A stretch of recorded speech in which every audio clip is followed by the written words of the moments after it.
السلام علیکم میرے پیارے دوستو، آج ایک بہت ہی بری اور افسوسناک خبر آئی ہے دبئی کی طرف سے، جو میں آپ دوستوں کے ساتھ شیئر کرنے جا رہا ہوں۔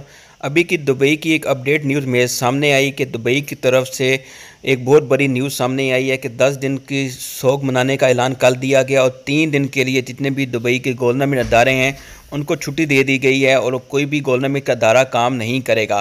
پوری ڈیٹیلز آپ کو دینے جا رہا ہوں اور بتاتا جاؤں کہ آج دبئی کے فرمان اور امارات کے وزیر اعظم و نائب صدر شیخ محمد بن راشد ال مکتوم کے بھائی اور وزیر خزانہ شیخ حمدان بن راشد ال مکتوم کی وفات پر UAE میں ہر طرف فضا سوگوار ہے۔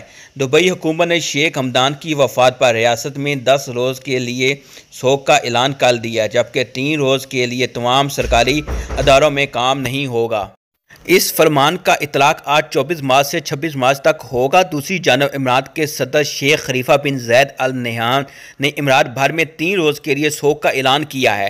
اس دوران اماراتی پرچم سرخرو رہیں کہ یہ 3 روز سوگ آج 24 مارچ سے لے کر 26 مارچ تک کے لیے ہوگا۔ شیخ حمدان کی نماز جنازہ اور دفن میں صرف ان کے خاندان والے ہی شرکت کریں گے۔ یہ فیصلہ کرونا وبا کے باعث کیا گیا، تاہم دبئی کے تمام مساجد میں آج مغرب کی نماز کے بعد مرحوم شیخ حمدان بن راشد ال مکتوم کی غیرقابلانہ نماز جنازہ ادا کی جائے گی۔ واضح رہے، شیخ محمد بن کے بھائی شیخ حمدان بن راشد کافی عرصہ سے مریض ہے، جن کے انتقال کی تصدیق شیخ محمد بن راشد ال مکتوم نے بھی کی۔ سماجی رابطوں کی ویب سائٹ ٹویٹر پر اپنے ایک ٹویٹر میں انہوں نے کہا کہ میرا بھائی، میرا ساتھی اب اس دنیا میں نہیں رہا، خدا ان پر رحم کرے، انا للہ و انا الیہ راجعون۔